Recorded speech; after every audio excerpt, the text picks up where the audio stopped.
Hello दोस्तों, आपका स्वागत है इस यूट्यूब के बेहतरीन से चैनल पे। तो आज हम लेक्चर नंबर 2 करने वाले हैं। उससे पहले हम कुछ रिवाइज कर ले जो हमने लेक्चर नंबर 1 में कंप्लीट किया था। हम पढ़ रहे हैं digestion and absorption. Digestion and absorption, digestion क्या होता है? मैकेनिकल एंड बायोकेमिकल प्रोसेस होता है। और मैकेनिकल में आ जाएगा मेस्टिकेशन एंड चर्निंग। आपका मेस्टिकेशन हो जाता है ओरल कैविटी में, चर्निंग स्टोमक में होता है। और बायोकेमिकल प्रोसेस में आपको एंजाइम की आवश्यकता होती है। क्या होता है? हमारा कॉम्प्लेक्स फूड है, बड़ा बड़ा मैक्रोमोलिकुल्स है, और टूट के सिंपल एब्जॉर्बेबल फॉर्म में हो जाता है, जो कि क्या कहते हैं, जिसके कारण हमारा एब्जॉर्प्शन हो पाता है। और ये एंजाइम जो होता है वाटर की उपस्थिति में काम करता है, वाटर की उपस्थिति में काम करता है, जिसके कारण कहते हैं जितना भी डाइजेस्टिव एंजाइम है वो हमारा क्या है, हाइड्रोलिएज है। जितना भी डाइजेस्टिव एंजाइम क्या है, हमारा हाइड्रोलिएज है। और वाटर जो है इंपॉर्टेंट रोल निभा रहा है। अगर वाटर होगा तभी एंजाइम काम करेगा। तो water play important role in metabolic process. Metabolic process में वाटर इंपॉर्टेंट रोल निभाता है। देखिए डाइजेस्टिव सिस्टम, आगे पढ़ते हैं। डाइजेस्टिव सिस्टम, हमारे डाइजेस्टिव सिस्टम में दो चीज़ है, एसोसिएटेड ग्लैंड और एलिमेंट्री कैनाल। एसोसिएटेड ग्लैंड और एलिमेंट्री कैनाल। एसोसिएटेड ग्लैंड में आता है salivary gland, gastric gland, pancreas, liver और इंटेस्टिनल ग्लैंड। एलिमेंट्री कैनाल क्या होता है? माउथ से लेके एनस तक एलिमेंट्री कैनाल होता है। और हम लोगों में कंप्लीट कंप्लीट एलिमेंट्री कैनाल पाया जाता है। कंप्लीट यानी कि जिसके पास दो ओपनिंग होता है, एक माउथ एक एनस। माउथ से इनटेक करते हैं, इससे आउट करते हैं। और हमारा एलिमेंट्री कैनाल जो होता है 6 से 9 मीटर लंबा होता है। और एलिमेंट्री कैनाल को हम तीन भागों में बांटते हैं, फोरगट, मिडगट और हिंडगट। हमारा फोरगट का ओरिजिन जो होता है एक्टोडर्मल होता है, मिडगट का एंडोडर्मल और हिंडगट का एक्टोडर्मल। अगर पूछा जाए आपसे एलिमेंट्री कैनाल का इन कॉमन रूप से एलिमेंट्री कैनाल का ओरिजिन क्या था, तो आपको आंसर देना है एंडोडर्मल। एंडोडर्मल। आगे देखते हैं। हमने पढ़ा था बक्कल कैविटी या ओरल कैविटी। बक्कल कैविटी या ओरल कैविटी, जो हमारे माउथ के बीच स्पेस है, माउथ के बीच जो स्पेस है उसको क्या कहते हैं, buccal cavity and oral cavity. जब आप अपने मुंह को खोलिएगा तो उसमें आपको मिलेगा टीथ और टंग। टीथ और टंग, टीथ और टंग के बारे में विशेष जानेंगे हम बक्कल कैविटी में। उससे पहले कुछ डायग्राम को देख लेते हैं। देखिए हमारा जो ये है, ये नाक है, एक्सटर्नल नॉस्ट्रिल कहते हैं इसको। और ये हमारा नेजल चैम्बर है, नेजल चैम्बर। ये है इंटरनल नॉस्ट्रिल, इंटरनल नॉस्ट्रिल। ये यूवुला है, यहाँ टीथ है, ये टीथ है, ये टंग है। देखिए टीथ है, टीथ के आगे हार्ड पैलेट होता है, हार्ड पैलेट। फिर इसके बाद सॉफ्ट पैलेट, और इसी सॉफ्ट पैलेट का मॉडिफिकेशन होता है यूवुला। यूवुला क्या करता है, जब आप भोजन करते हैं, इसके द्वारा मौत के द्वारा भोजन करते हैं, तो यूवुला इसको कवर कर लेता है, इंटरनल नॉस्ट्रिल को कवर कर लेता है, जहाँ जिससे कि यहाँ से आने वाला भोजन वापस ना जाए। ये हमारा फेरिंग्स हो गया। फेरिंग्स में आपका एयर भी आएगा और फूड भी आएगा। क्या आएगा? एयर भी आएगा और फूड भी आएगा फेरिंग्स में, जो कि कॉमन पैसेज होता है। ठीक है, टंग देख लिया। फिर आता है यहाँ पे, देखिए ये ट्रेकिया है। ट्रेकिया के ओपनिंग को क्या कहते हैं, ग्लोटिस कहते हैं। और ओसोफेगस, ओसोफेगस के ओपनिंग को गलेट कहते हैं। ये ओसोफेगस से फूड जाता है और ग्लोटिस से आपका एयर जाएगा। ठीक है, यहाँ पे ये लेरिंग्स है, ये लेरिंग्स जिसको साउंड बॉक्स कहते हैं। तो हमने पढ़ा था ओरल कैविटी या बक्कल कैविटी, उसमें हम समझेंगे टीथ को, टीथ और टंग के बारे में। तो टीथ के बारे में समझते हैं। ये हमारा टीथ है, ह्यूमन टीथ है। देखिए आपका टीथ जो है तीन भागों में बटा जाता है, क्राउन, नेक और रूट में। ये आपका डेंटाइन पार्ट है, ऊपर वाले भाग को इनामेल पार्ट है। इनामेल पार्ट जो होता है बहुत ही हार्डेस्ट पार्ट होता है हमारे पूरे बॉडी का, जो कि इनामेल का ओरिजिन का होता है एक्टोडर्मल होता है। और ये बना होता है एमियोब्लास्ट सेल से, और जो कि हार्डेस्ट सब्सटेंस ऑफ बॉडी होता है, और इनामेल। ठीक है, डेंटाइन का ओरिजिन होता है मेसोडर्मा, ये बनता है किससे, ओडोंटोब्लास्ट सेल से। और बोनी पार्ट होता है टीथ का। टाइप ऑफ टीथ के बारे में देखते हैं, तो हमारा क्या होता है, थिकोडोंट, ब्यूनोडोंट, डायफाइडोंट, हेटेरोडोंट। थिकोडोंट क्या होता है, ये सॉकेट रूपी, सॉकेट में धंसा रहता है, उसी टीथ, इसी कारण इसको कहते हैं इसको थिकोडोंट। विनोडोंट क्योंकि स्मॉल कप से होता है टीथ के, इसी कारण इसको कहते हैं विनोडोंट। Diphyodont and two set of teeth, यानी कि हमारे जीवन काल में 2 बार दांत आता है, इसी कारण इसको कहते हैं डायफाइडोंट। हेटेरोडोंट, हेटेरोडोंट मतलब डिफरेंट टाइप ऑफ टीथ होगा, यानी इंसीजर होगा, केनाइन होगा, प्रीमोलर होगा और मोलर होगा।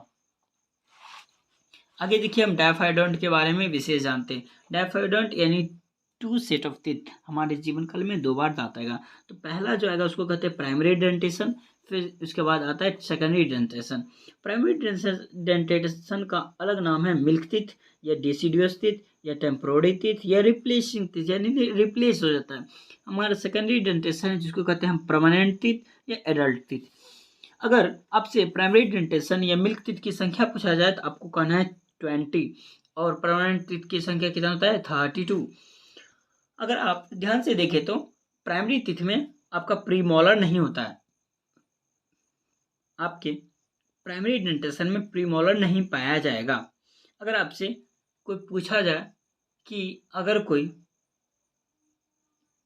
बच्चा है 2 साल का बच्चा है, उसमें प्रीमोलर पाया जाएगा, तो आपको कहना है उसमें प्रीमोलर नहीं पाया जाएगा। और एक और चीज़ होता है नहीं पाया जाता है, इसको कहते हैं थर्ड मोलर। थर्ड मोलर 20 से 21 साल के बाद आता है थर्ड मोलर, जिसको विजडम टीथ कहते हैं। तो ये जो है हमारे जीवन में, यानी कि बच्चों में ये एब्सेंट होगा, यानी कि प्राइमरी डेंटेशन में एब्सेंट क्या क्या होता है, प्रीमोलर और थर्ड मोलर। प्रीमोलर यानी 8 होता है और थर्ड मोलर 4 होता है, और टोटल हो गया 12 दांत, यानी कि ये 12 टीथ है। ये एक बार आता है परमानेंट टीथ के समय, जिसके कारण ये एक बार आता है, इसी कारण इसको कहते हैं मोनोफायोडोंट। देखिए उसके बाद आता है heterodont, different type of teeth होगा, देखिए 4 टाइप का होता है, इंसीजर, केनाइन, प्रीमोलर और मोलर। देखिए इंसीजर का काम है कटिंग, केनाइन का टीयरिंग, प्रीमोलर का ग्राइंडिंग और मोलर का भी होता है फंक्शन ग्राइंडिंग का। अगर डेंटल फार्मूला की बात समझे तो डेंटल फार्मूला क्या होता है, डेंटल फार्मूला होता है कि आप दांतों को अरेंजमेंट कर रहे हैं, इसके half of upper and lower jaw में अरेंजमेंट करना है, पहले इंसीजर, केनाइन, प्रीमोलर, मोलर के फॉर्म में। तो आपका देखिए ये डेंटल फॉर्मूला हो जाएगा incisor, canine, premolar, molar by incisor, canine, premolar, molar. ये आपका होता है डेंटल फॉर्मूला। आगे समझते हैं, अगर डेंटल फॉर्मूला पूछा जाए एडल्ट का डेंटल फॉर्मूला क्या होता है, incisor, canine, premolar, molar by incisor, canine, premolar. Incisor आपका 2 होता है, केनाइन 1 होता है, प्रीमोलर 2 होगा और मोलर 3 होगा। टोटल को अगर सम करते हैं तो आपको क्या मिलेगा 32 टीथ। हमने जो ऊपर का लिखा है यानी कि हाफ ऑफ ईच जॉ, देखिए ये आपका जॉ है, ये पूरा एक जॉ है, ये जो है आपका पूरा एक जॉ है, ये दूसरा जॉ है।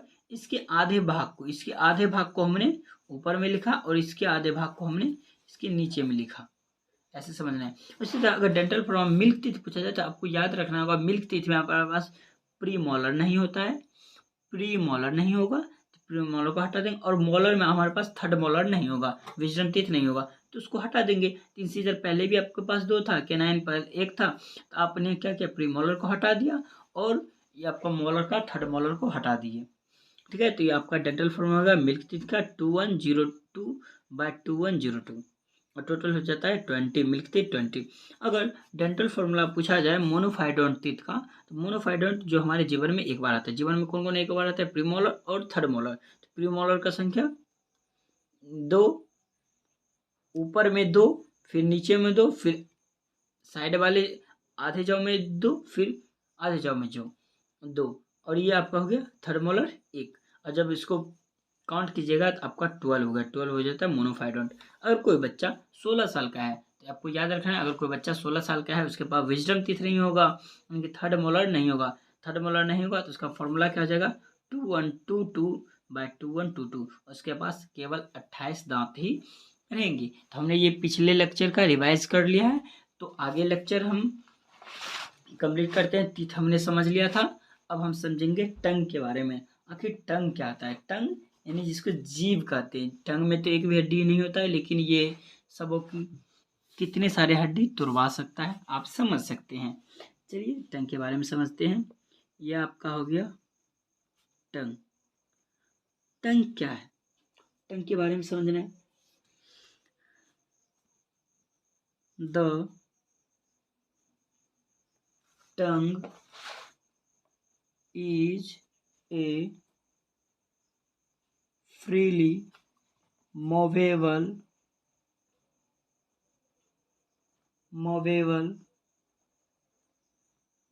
muscular organ attached to the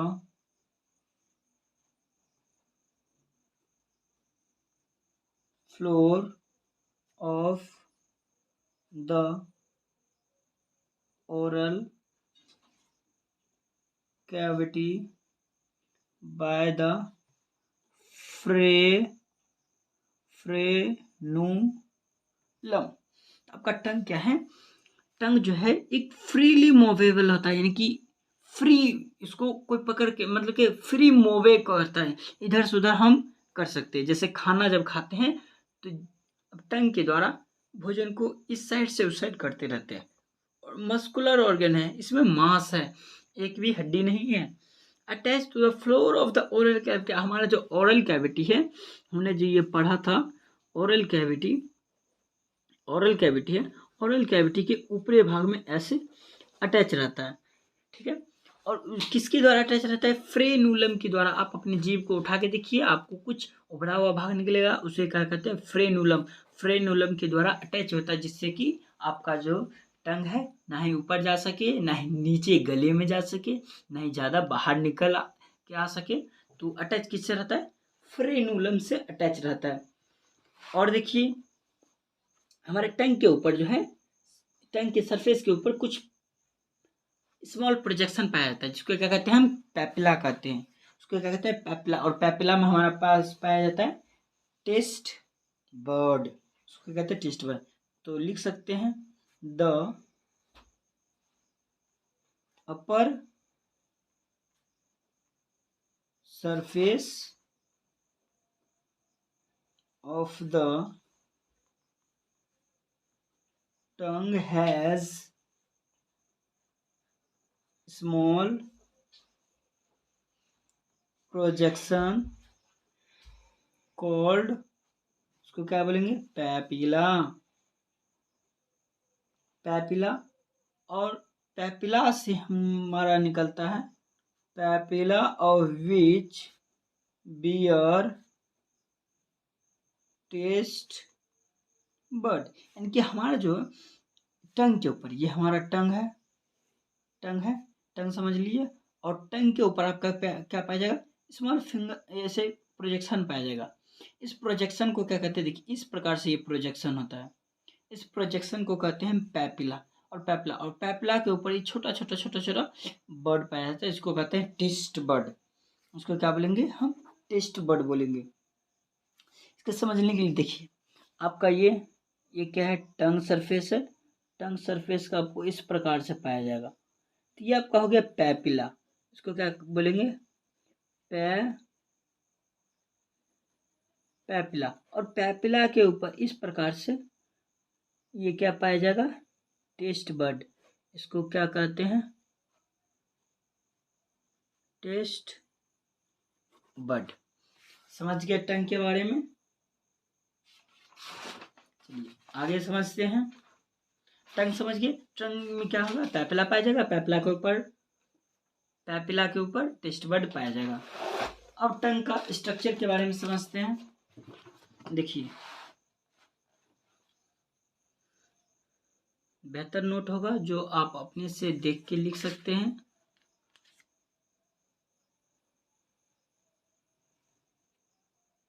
ये हमारा टंग है, और टंग में जो होता है पैपिला आ जाता है। पैपिला का टाइप्स है, पैपिला का मेनली 3 टाइप्स के बारे में हम पढ़ेंगे। पहला टाइप होता है सर्कमवैलेंट पैपिला।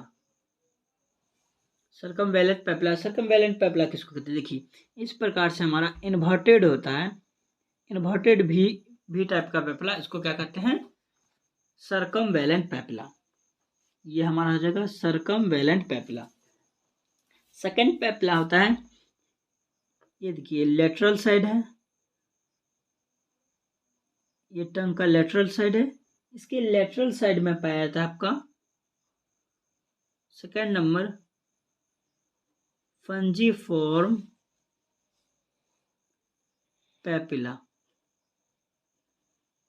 फंजीफॉर्म पेप्ला, इसको कहते हैं फंजीफॉर्म पेप्ला। और थर्ड जो होता है वाइट कलर का, ये बीच में पाया जाता है, इसको क्या कहते हैं? फिलीफॉर्म, ये थर्ड है, फिलीफॉर्म पेपिला, ये फिलीफॉर्म पेप्ला होता है। कुछ इसके बारे में सुनते हैं। देखिए आपका सर्कमवैलेंट पेप्ला होता है, ये लार्जेस्ट होता है और इन्वर्टेड वी शेप का होता है। अगर इसका नंबर पूछा जाए कि नंबर 8 से 12 होता है, ये मिनिमम नंबर होता है, लेकिन इसके पास मैक्सिमम टेस्ट बर्ड होता है, मैक्सिमम टेस्ट बर्ड, इसके पास मैक्सिमम क्या होगा? टेस्ट बर्ड होगा, मैक्सिमम टेस्ट बर्ड होगा। और इस मैक्सिमम टेस्ट वर्ड कितना होगा? लगभग 100 से लेके 300 टेस्ट वर्ड आपका मिलेगा। ठीक है, ये फिलीफॉर्म प्लाज होता है, सबसे स्मॉलेस्ट होता है और ये वाइट कलर का होता है। कैसा होता है?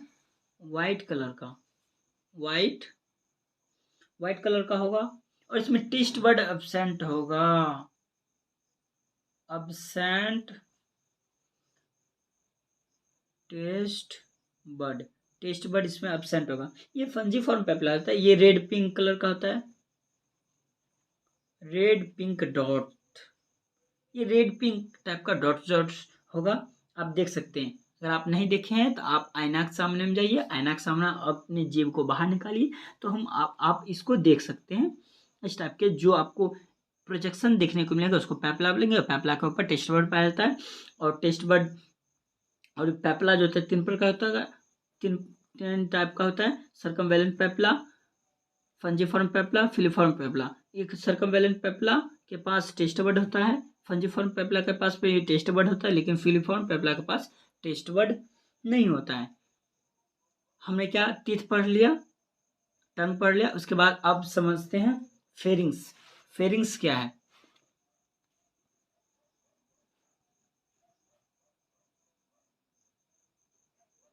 फेरिंग्स, फेरिंग्स जो होता है, फेरिंग्स जो होता है वॉलंटरी मसल्स का बना होता है। वॉलंटरी मसल्स का मतलब होता है कि हम इसको कंट्रोल कर सकते हैं, हम इसको कंट्रोल कर सकते हैं, फेरिंग्स को हम कंट्रोल कर सकते हैं, इसी कारण इसको वॉलंटरी कहा गया है। ये वॉलंटरी मसल्स का बना होता है। फेरिंग्स में एक कॉमन पैसेज है, कॉमन पैसेज किसका है? हमने आपको बताया था, ये कॉमन पैसेज है एयर एंड फूड का, एयर एंड फूड का ये कॉमन पैसेज है, किससे? एयर और फूड दोनों जाता है। और ये इसको डिवाइड करते हैं हम 3 पार्ट में। फर्स्ट पार्ट इसको कहते हैं फेरिंग्स के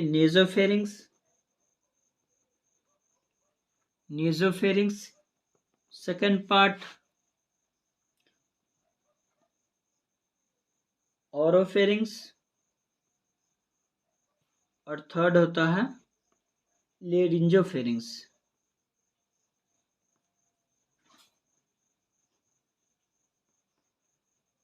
लेरिंजोफेरिंग्स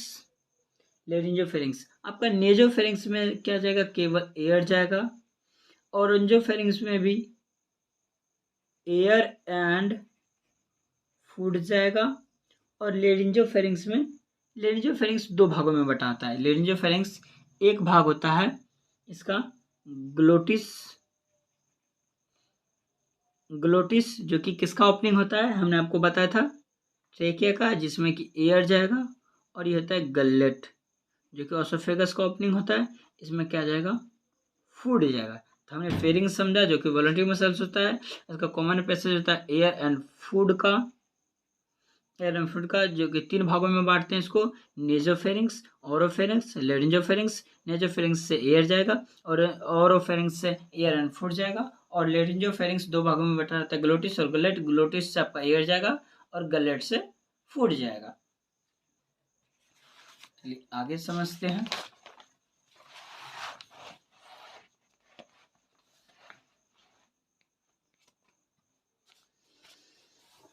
अगर आपसे फेरिंग्स का फंक्शन पूछा, फेरिंग्स का फंक्शन क्या होता है, तो आप कह सकते हैं फेरिंग्स का काम जो होता है डिग्लूटिनेशन करना, डिग्लूटिशन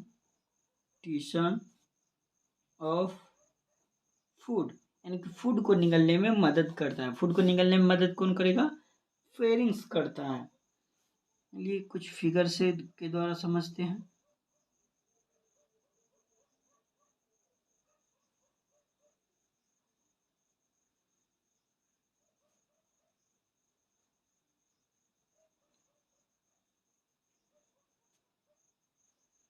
इस प्रकार से आप भी ड्रॉ कर सकते हैं।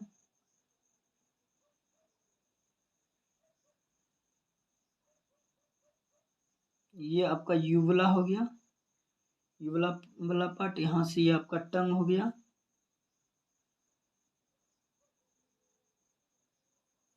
ये इंटरनल नॉस्ट्रिल हो गया, ये वाला पार्ट आपका फेरिंग्स हो गया।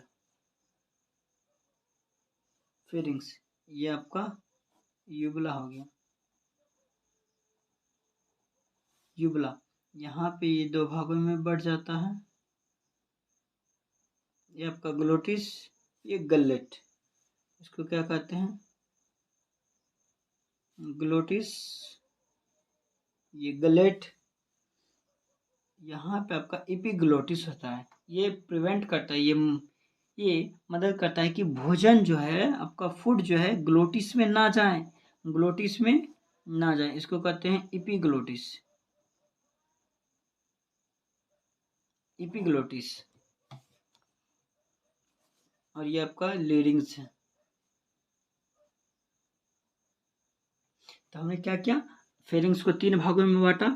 देखिए फेरिंग्स को 3 भागों को कैसे बांटा, नेरिंजोफेरिंग, नेरोफेरिंग्स, ये नेरोफेरिंग्स हो गया, ठीक है। और ये ऑरेंजोफेरिंग्स, ये माउथ में जाएगा, और ये लेरिंजोफेरिंग्स। फेरिंग्स को हमने 3 पार्ट में आगा, जो कि हम समझ चुके हैं। अगला पार्ट हमारे पास क्या आता है? अगला पार्ट आता है ओसोफेगस। अब ओसोफेगस यानी ये वाला पार्ट, अब ओसोफेगस को समझते हैं।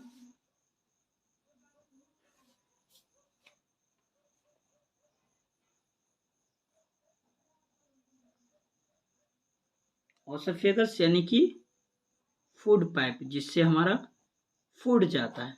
ओसोफेगस यानी फूड पाइप। अगर ट्रेकिया कहेगा तो विंड पाइप। हम उसको ब्रीथिंग एक्सचेंज ऑफ गैसेज में पढ़ेंगे, ठीक है। तो ये पढ़े ओसोफेगस। ओसोफेगस की अगर लंबाई की बात किया जाए, लेंथ की बात किया जाए, तो वो कितना होता है? 22 से 25 सेंटीमीटर का होता है, 22 से 25 सेंटीमीटर का, ठीक है। ऑसोफेगस में होता क्या है? देखिए ऑसोफेगस में ना ही डाइजेशन होगा, ना ही एब्जॉर्प्शन होगा। तो हम कह सकते हैं क्या? Digestion and absorption both are absent. इसमें दोनों चीज एब्सेंट होता है, इसमें से कोई चीज नहीं होता है। उसके बाद हमारा ऑसोफेगस कंप्लीट हो गया। उसके बाद आता है आपका स्टोमक। स्टोमक, स्टोमक क्या है आपका? मस्कुलर होता है,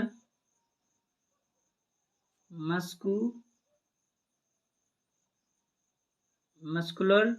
और कैसा होता है? जे शेप्ड का, जे आकार का होता है। और ये फूड को स्टोर करता है कितना? 4 से 5 आवर तक, 4 से 5 आवर तक। स्टोमक मस्कुलर होगा, जे शेप्ड होगा, और 4 से 5 आवर तक फूड को स्टोर करके रहेगा। अगर इसका पोजीशन अगर कोई पूछ दिया कि ये स्टोमक रहता कहाँ है, तो आपको याद रखना है कि आपके एब्डोमिनल जो है एब्डोमिनल, यानी कि यहाँ देखिए आपका डायफ्राम है, डायफ्राम के ऊपरी भाग में, ये देखिए आपको नहीं दिख रहा है, दिखा देते हैं, ये डायफ्राम है, इसके ऊपरी भाग में आपको स्टोमक मिलेगा। इस तरह से आपको स्टोमक देखने को मिलेगा। तो ये डायफ्राम के ऊपरी भाग में और लेफ्ट साइड में, देखिए राइट साइड और ये लेफ्ट साइड।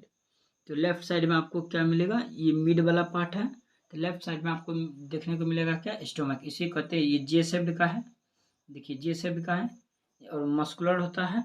इसमें भोजन 4 से 5 घंटे तक रहता है। और इसकी मेन पार्ट की बात किया जाए, स्टोमक देखिए फिगर द्वारा हम समझते हैं।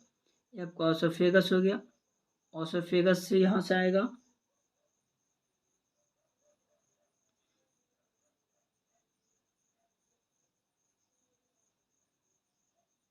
इस प्रकार से देखिए, ये क्या होगा, ऑसोफेगस हो गया और ये पूरा स्टोमक हो गया। स्टोमक को 4 भागों में बांटा गया है। ऊपर वाले भाग को कहते हैं फंडस, और ये जहाँ खुलेगा उसको कहते हैं कार्डियक, कार्डियक। इस वाले भाग को कहते हैं बॉडी, और यहाँ इसका भाग होता है पाइलोरिक। कुछ दिख रहा होगा, हाँ लीजिए, पाइलोरिक। देखिए आपको भोजन जो आता है, भोजन आता है स्टोमक में खुलता है, ऑसोफेगस द्वारा स्टोमक में खुलता है, भोजन वापस ना जाए, इसी कारण यहाँ पे एक स्फिंक्टर होता है। उस स्फिंक्टर का नाम है गैस्ट्रोओसोफेजियल स्फिंक्टर या कार्डियक स्फिंक्टर। कार्डियक स्फिंक्टर क्यों कहते हैं, क्योंकि ये हृदय के बगल में है, हार्ट के बगल में। इसका नाम हम क्या लिख सकते हैं, गैस्ट्रो ओसोफेजियल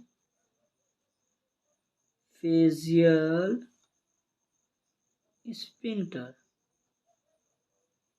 स्फिंक्टर या कार्डियक स्फिंक्टर। देखिए ये आपका डियोडिनम है, स्मॉल इंटेस्टाइन का फर्स्ट पार्ट है, जो कि सी शेप्ड का होता है, सी शेप्ड का। यहाँ पे भी एक स्फिंक्टर होता है, ताकि यहाँ पे डियोडिनम में पहुंचा हुआ भोजन वापस ना जाए। इस स्फिंक्टर का नाम है, पाइलोरिक रीजन से आ रहा है, तो पाइलोरिक स्फिंक्टर, पाइलोरिक स्फिंक्टर, इसको कहते हैं पाइलोरिक स्फिंक्टर, पाइलोरिक स्फिंक्टर। तो हमने देख लिया, यहाँ पे होता है गैस्ट्रो ओसोफेजियल स्फिंक्टर, यहाँ पे पाइलोरिक स्फिंक्टर। हमने क्या समझा, देखिए फेरिंग्स का फंक्शन समझ गए। फेरिंग्स का फंक्शन क्या होता है, डिग्लूट्रेशन ऑफ फूड, फूड का डिग्लूट्रेशन यानी कि निगलने का काम करता है ऑसोफेगस। ऑसोफेगस हमने यहाँ पे देखा, ये आपका क्या है, यूवला है, यूवला है, जो कि भोजन जब हम करते हैं तो भोजन के यानी कि विंड पाइप में भोजन ना जाए तो यूवला मदद करता है, यूवला उसको ढक लेगा। आगे ये फेरिंग्स है, फेरिंग्स आगे चल के 2 भागों में बढ़ जाता है, एक ट्रेकिया में और ओसोफेगस में। ट्रेकिया के ओपनिंग को ग्लोटिस कहते हैं और ओसोफेगस के ओपनिंग को गलेट कहते हैं। और ये एपिग्लोटिस है, जो कि प्रिवेंट करता है फूड को एपिग्लोटिस यानी ट्रेकिया में ना जाए। एपिग्लोटिस मदद करता है ट्रेकिया में भोजन ना जाए। इसी कारण कहा जाता है कि खाने वक्त बोलना नहीं चाहिए, खाने वक्त बोलना नहीं चाहिए। तो हमने यहाँ स्टोमक समझ लिया। देखिए स्टोमक, ओसोफेगस क्या था, ओसोफेगस 12 से 25 सेंटीमीटर का होता है। इसमें डाइजेशन, ना ही डाइजेशन होता है ना ही एब्जॉर्प्शन होता है। आपका स्टोमक क्या होगा, मस्कुलर पार्ट होता है, जे शेप्ड स्ट्रक्चर होता है और 4 से 5 घंटा इसमें फूड स्टोर करता है। आपका ये स्टोमक हो गया, ये ओसोफेगस हो गया, यहाँ फंडस, ये कार्डिक रीजन, बॉडी, पाइलोरिक। देखिए ओसोफेगस से स्टोमक में आता है भोजन, और यहाँ पे एक स्फिंक्टर पाया जाता है ताकि भोजन वापस ना जाए, इसको कहते हैं गैस्ट्रो ओसोफेजियल स्फिंक्टर। और भोजन ड्यूडिनम से वापस स्टोमक में ना जाए तो यहाँ पे क्या पाया जाता है, पाइलोरिक स्फिंक्टर। हमने यहाँ तक समझ लिया। आगे देखिए, आगे आता है आपका स्मॉल इंटेस्टाइन। अब हम पढ़ेंगे स्मॉल इंटेस्टाइन के बारे में।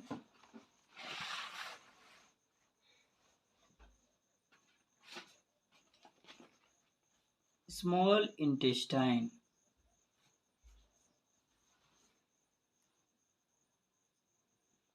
स्मॉल इंटेस्टाइन, स्मॉल इंटेस्टाइन क्या होता है, आपका जो स्मॉल इंटेस्टाइन होता है, इसकी अगर लंबाई की बात किया जाए, लंबाई की 5 से 7 मीटर का हो जाता है, 5 से 7 मीटर का होता है। अगर ये पूछा जाए स्मॉल इंटेस्टाइन कहाँ से कहाँ तक का होता है, आपका जो ये स्मॉल इंटेस्टाइन है ये पाइलोरिक स्फिंक्टर,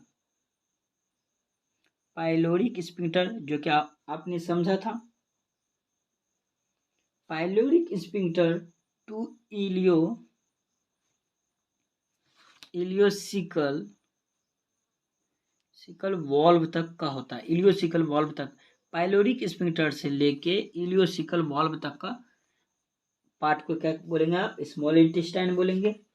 इस रीजन में आपका स्मॉल इंटेस्टाइन होगा। स्मॉल इंटेस्टाइन को हम 3 भागों में बांटते हैं। पहला होता है डियोडिनम, जेजुनम, इलियम। डियोडिनम,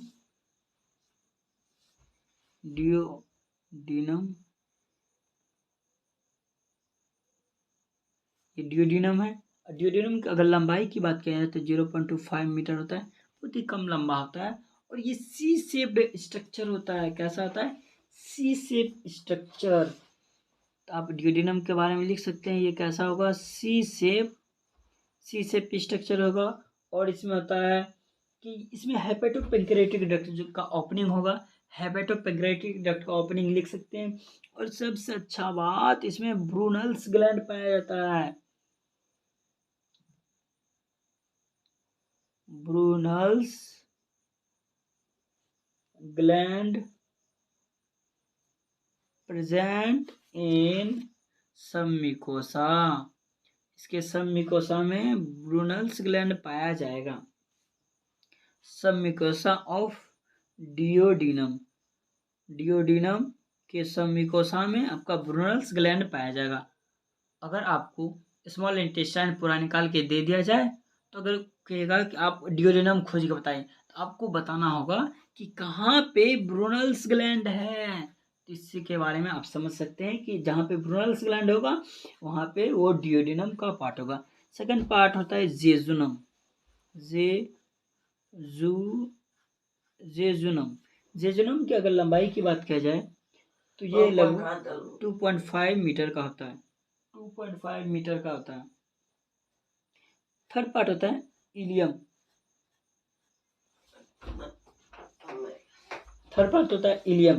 इलियम की अगर लंबाई देखा जाए 3.25 मीटर का होता है, जो कि सबसे लंबा पार्ट होता है इलियम। इलियम के बारे में कुछ समझते हैं। अगर इलियम में क्या होता है, इलियोसिकल वाल्व प्रेजेंट होता है। ये इलियम और सिकम के बीच, इलियोसिकल वाल्व प्रेजेंट होगा और इसमें लिम्फाइड ऑर्गन पेयर पैचेस पाया जाएगा। आप लिख सकते हैं इसमें क्या पाया जाएगा, लिम्फाइड ऑर्गन किसका, पेयर पैचेस का। तो याद रखना है, पेयर पैचेस, लिम्फाइड ऑर्गन किसका पाया जाएगा, पेयर पैचेस का। कहाँ पे पाया जाएगा, मिकोजा एंड सब मिकोजा ऑफ इलियम। आपका ये इलियम पार्ट हो गया। देखिए स्मॉल इंटेस्टाइन को 3 भागों में बांटे, डियोडिनम, जेजुनम, इलियम। डियोडिनम में पाया जाएगा ब्रूनल्स ग्लैंड और इलियम में पाया जाएगा पेयर पैचेस। आपको इतना याद रखना है। अगर आपको कहेगा कि इलियम कैसे पता करेंगे, तो आप कहिएगा उसमें लिम्फाइड ऑर्गन का पेयर पैचेस पाया जाएगा। कुछ फिगर समझ लेते हैं। देखिए ये सी शेप स्ट्रक्चर होता है, इसको कहते हैं डियोडिनम। फिर हाईली कॉइल स्ट्रक्चर पाया जाएगा तो जेजुनम कहेंगे, ये जेजुनम हो गया। फिर उससे भी हाईली कॉइल स्ट्रक्चर पाया जाएगा, उसको क्या बोलेंगे, इलियम। इलियम जो होता है आगे चल के एक ब्लाइंड सैक में खुलता है, ब्लाइंड सैक जिसको क्या कहते हैं, सिकम। और सिकम में एक होता है वर्मीफॉर्म अपेंडिक्स। तो आपका ये स्मॉल इंटेस्टाइन का ये पार्ट हो गया। दिख रहा है या नहीं, हाँ दिख रहा है। चलिए आपका ये पार्ट हो गया डियोडिनम। इस वाले पार्ट को कहते हैं जेजुनम, और इस वाले पार्ट को कहते हैं इलियम। और ये जो है आपका क्या है, सिकम है, ये सिकम है। इलियम और सिकम के बीच एक वॉल्व होता है, इस वाल्व को क्या कहते हैं? इलियो, हमने पहले बताया था कहाँ तक हुआ, इलियोसिकल वाल्व तक होता था। ये इलियोसिकल वाल्व यही है, इलियोसिकल वाल्व। यहाँ पे आपका क्या पाया जाता है? Pyloric sphincter. पायलोरिक स्फिंक्टर से लेके इलियोसिकल वाल्व तक का आपका क्या हो गया? Small intestine. ये क्या है? सीकम होता है, सीकम, ये सीकम हो गया। इसको कहते हैं ब्लाइंड सैक। ये आपका क्या हो गया? सीकम।